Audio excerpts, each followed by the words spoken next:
to another episode of the Rev-con Podcast. I'm Paiju. I am Esso. Wale. I'm Awale. Bullis. And we are so excited to have you guys here. Today's topic is every Christian woman's favorite topic. Yes.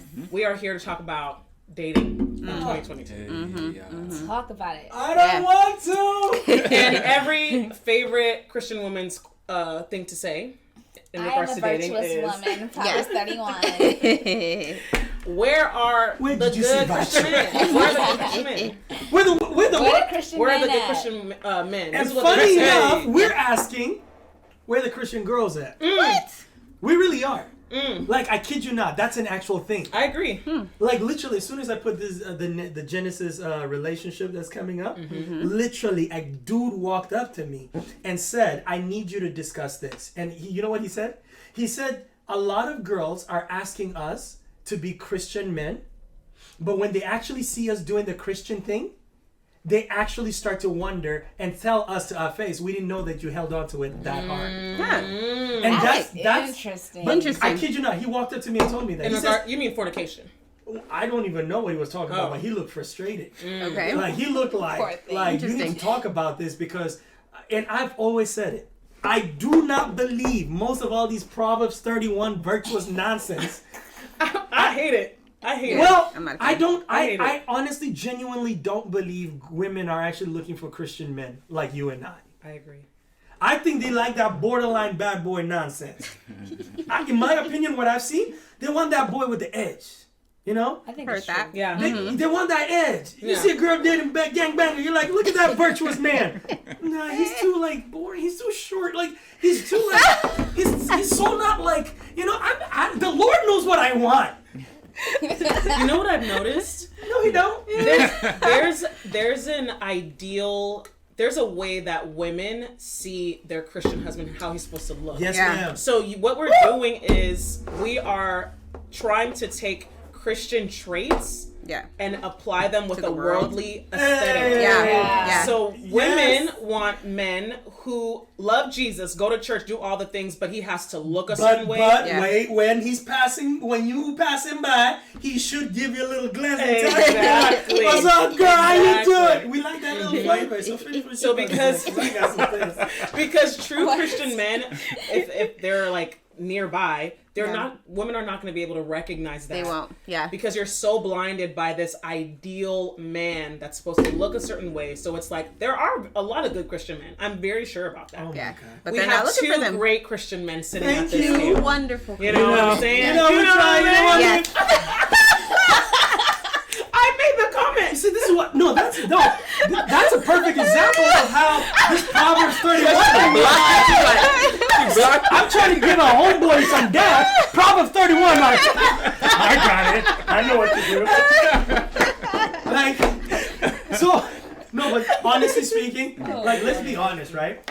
I will be talking about this in the seminar coming this Saturday. Yes. Get your tickets. Get your tickets now. Get your tickets. But you see, I honestly think the reason why girls, exactly what she says, are not looking or seeing the potential is because the motives by which they want to date and where they are in their lives is not the settling down kind of thing. Yeah. And the idea of settling down is very, very Disneyland. Like, it's very... you know, when you talk to, like, this is just me. I'm a man. Correct me, girls. Please correct me. I don't want to be talking out of context. When I talk to girls, right, it honestly feels like most of them have planned their family in their head. Yeah, 100%. That. Like the whole cottage with like 3 bedrooms, 2 baths. Like we come back on Sunday, we're all cuddling up a storm on the couch with the kids running, talking about mommy throwing flowers all over the place. Yeah, that mess don't work. Yeah. No, that's not reality. Yeah. No, whatever y'all got in your heads, right? Like, this is why I've honestly been in a place where the Lord shows me that person's supposed to be with that one, not that one. I can't even start. Because the one they're with, the one they're dying for, don't look like the one they're supposed to be with. Yeah. Then they do this 6-year dating thing. Yeah. And then come to me talking about why is the Lord not leading us to marriage? Oh, wow. That ain't the Lord not leading you to marriage. You chose to date the one that has no marriage in mind. Yeah.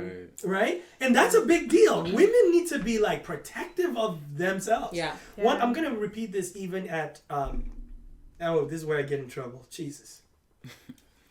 The worst thing that happened to women is when they showed up and decided that they were going to match or try to become like men in the relationship. Yes. Let me explain what that means. When they started to say stuff like, oh, because men do this, we're going to do it too. Or they started reducing their standards because they found out men liked a certain type of thing. The minute you started to capitulate to what we wanted, that's why the women that started that trend messed it up for all of y'all. Because what happened is they set a new trend with us. If I don't have to work hard, I mean, as of recent, I'm hearing stupid arguments like, who should pay? What kind of question? No, that's a real thing. It's a real thing. Who should pay? Right? Or what can you bring to the table? What can you bring to the table? Go ask some old school people. Right.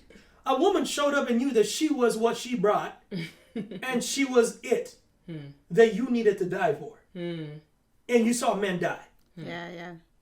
The minute y'all started realizing that men, you could try to win our hearts with with food and your waist, and y'all started giving that to us just so that we would consider you. Guess what? We're gonna use you and walk on. We don't want to marry you. Yeah. I mean, we talk about this as men. Listen, we've slept with someone for about a year or two. If we're ready to get married, we go look for the one that we should be married to. Yeah. That's good. that. And I think It's just us. Yeah. We're not complicated. Yeah. I think too, like a lot of women are preparing for their wedding day, but not like preparing to be a wife. Ooh. So like you have, That part. and I think that's why like You got to drop something. Yes. You guys yeah. That might be didn't cost much. we're talking about just like understanding the role specifically with Christianity. Like, oh, there's no gender roles. I mean, biblically there are gender roles. Like, I'll be talking about yeah. it. So like. And we look at the divorce rate, like it's not shrinking. Yeah. Right. It's not shrinking at all, and most of it is because of women. Yeah. Like women are initiating divorce. Yeah. And I think one of the top reasons is because like women just get to a certain point where they kind of like literally give up. Like, oh, I'm ready to start a new chapter in my life. Yeah. And so like people are just not understanding how marriage actually plays a huge part, just like in the relationship series that you said. Yeah. That of fulfilling God's will. Listen, And we need the examples too, because I feel like even like we talk about social media a lot, but like the influencers, the married influencers that we see, we're really not getting that true example of like the godly way that marriage should be. You know, it's all aesthetics. Everything has to be aesthetics in this way and that way. It's like the blind leading the blind. It's like definitely you might look up to this couple and all of a sudden they're getting divorced. Yeah. And Yeah. it's like, okay, now like I thought they were great, power couple or whatever. You're right. And for now years it's like, too. yeah, for years it's just like, okay, so if they're not working out, how can I expect what I'm going through to work out? You know, if you're following everything that they're doing. Yeah. So if their foundation is in that, and if it's in the aesthetics, and if it's in how well you two look together, matching outfits or whatever. It's already wrong. It's already wrong. I think that's the problem. It's like we're gonna be on our knees praying 7 days a week. Yeah, no, good but luck. I feel like that. I mean, exactly what you two just said. I think it's the examples. Like even for a woman that would come into a relationship, and if a guy would, for me, if God blessed me with a daughter, right, I would hope that every time a man comes up to her and says, "What can you bring to the table?" she feels like she's enough. That how dare you even ask me a question like that? It's like their own value, right? And that starts from home. Like even for a man too. Like I do believe in old tradition. Like a man 100%. Should be the one that pays. I shouldn't ask like, you know, oh, like we're gonna split this 50-50. Like I can't even think of that, right? And that starts from home too. It's like back in the day in like old communities, you can look at someone like Miss Jenkins and like, you know, with or Mrs. Jenkins and Mr. Jenkins and how they were together. There's like that's a role model there. Now it's like Miss Jenkins is on Twitter saying Mr. Jenkins, you know, it's like and then everyone doesn't, you know, it's just create this mess. Someone's argument would be, we're in a different society now, two have to work. Now, I've said in my opinion, I could bring up some in this perspective. I do understand that, right? But my goal in life is to allow working to be a decision my wife makes, not something she has to do. The first time I found out that people were actually splitting rent, I went to a person's house. They were having an argument, and I settled the argument because she didn't bring her half of the rent. Homeboy making $200,000 a year. Sheesh. She didn't pay her half of her rent because he bought the bed. Wow. That's when I literally recognize we are jacked. Yeah. We don't know what our roles is. This is why when I do marriage counseling, the first 3 weeks is me getting to know you, to know what your role is. Right. Both sides. Yeah. Right. And when you finally recognize what the role is of a man, that he is the Jesus embodiment, like all of that falls into your category. Yeah. Right? There was a reason why roles seem to be stuck on people back in the day, such as the woman take care of the family at home, the husband worked. Even though they institutionalized it to the point where it became a stigma, but there was a reason why things worked that way. It was because it was an offshoot of what was working, and because of years of seeing how to streamline and actually see how things can work for the benefit of the family. Right. So I'm not advocating that we go back, but what's happening is what you said, Pedro. We don't know what our roles are. Yeah. We're just hoping. Honestly, it's like what Esso said. We're just hoping like it just works. Yeah. Right. Yeah. But I have a question though. With like marriage, right? Because for me, like dating is you're preparing not just a day, right? So it's like, for instance, for Christianity, you can't make it new. Yeah. You can't change something that was already created by God and try to reform it in a way. So my question is, same thing for relationship. I feel like, are we trying to modernize something that God already established in a way that should just be established that way? The same thing we do for everything else. Right. But we see things dropping for marriage, and even for Christianity, how things are messed up because of this reformation of who's even reforming this. That it ruins even the sanctity of marriage. Who's reforming Who's doing this? Right. I think it's what Awale said too. I think that we don't have an example that showed that it worked. Yeah. That's the thing that scares me too. It's like a lot of people are just like, a lot of people I talk to are just like, I'm not going to do this whole relationship thing. I'm asexual or whatever. Like I'm just like I'm not about it. And so they just kind of give up on the whole idea of marriage. And then but they're still getting into relationships and just hurting people along the way. Yeah. But look at the examples that we do have, just like you had mentioned earlier, like look at women in society now who are like, oh, you don't need no man. All the women independent. It's like, okay, independent woman, you're going to be by yourself for the next couple of years. And we get, both sexes get bitter as we get older, too. Yes. It's getting worse and worse. But it's creating broken homes by that. Yeah. You're going to have a child. Yes. Then that, I know, like, I want to be careful with it because it's sensitive. Like, these people lives we're talking about, right? But if I'm a man and I have a child with one woman, how's that child gonna be affected by not seeing us together? Then I have another baby mama again, and it's creating that when they grow up, they're gonna create the same thing. Absolutely. Right? Just broken Absolutely. Homes. Yeah. I do think that the hope that I do see though is, I think that this last craze of relationship, people are actually seeking for answers. I would greatly advocate that we stop all that goals nonsense. That whole I'm looking at this people's marriage and it's my go-to. No. I'm not saying we can't take something as an example, right? But what I'm trying to say is, I spoke this to a couple lately. Stop looking at marriages from a distance. Start talking to married people. Yes. Find people, if you admire them, let them know. That'll actually help them keep in shape too. Let them know and ask them for the secret of how they've been able to do it. If your spirit tells you there's something wrong, check out. If not, learn from what they are. Stop admiring from a distance. It doesn't help you at all. It doesn't help you. If you don't have a good example of what marriage is, you won't be able to keep one. You won't.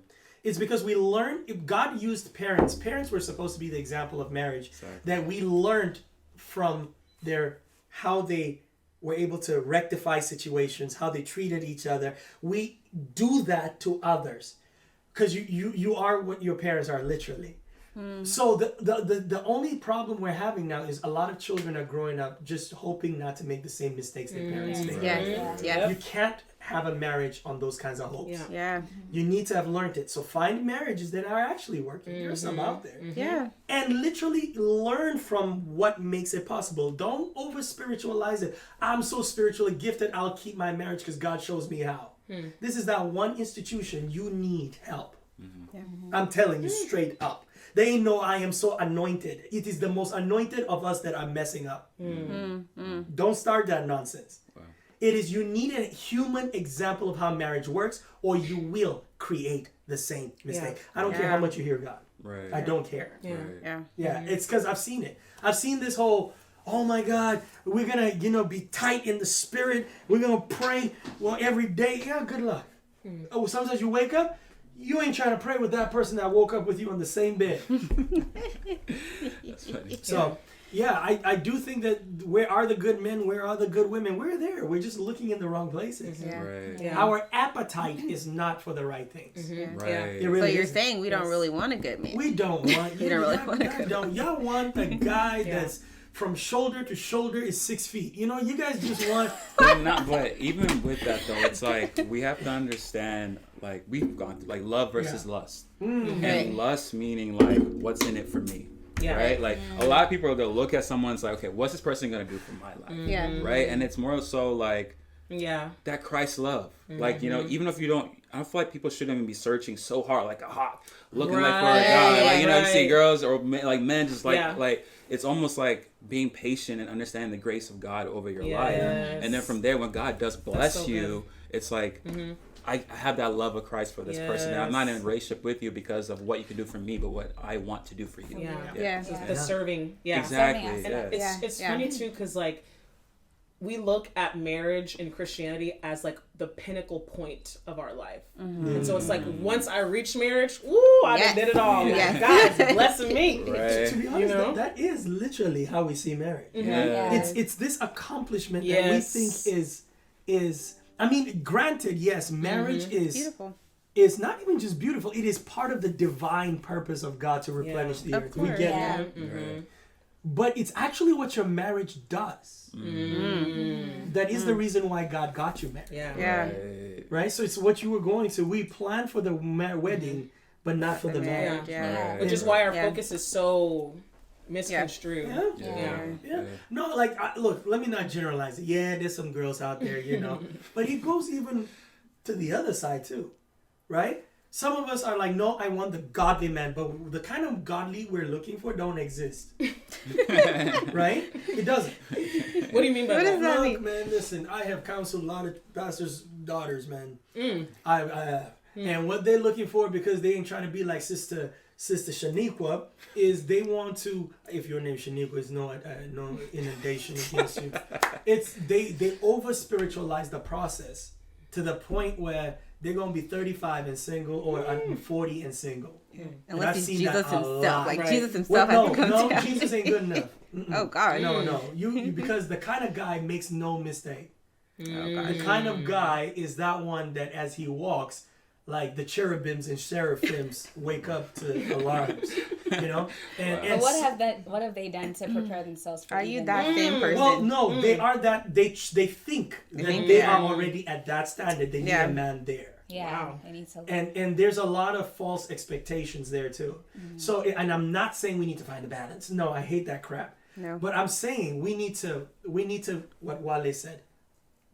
Be in Christ. Focus on the purpose you have. The person will show up.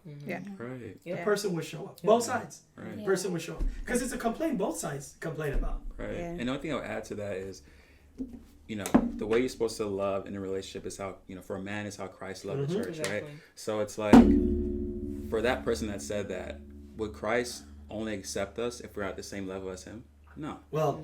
But then they'll come back at you, don't be unequally yoked. And it's like it's even a mindset they have that they think that they are so great that somebody got to match up. Right. Unequally yoked is a term that we're really using out of context.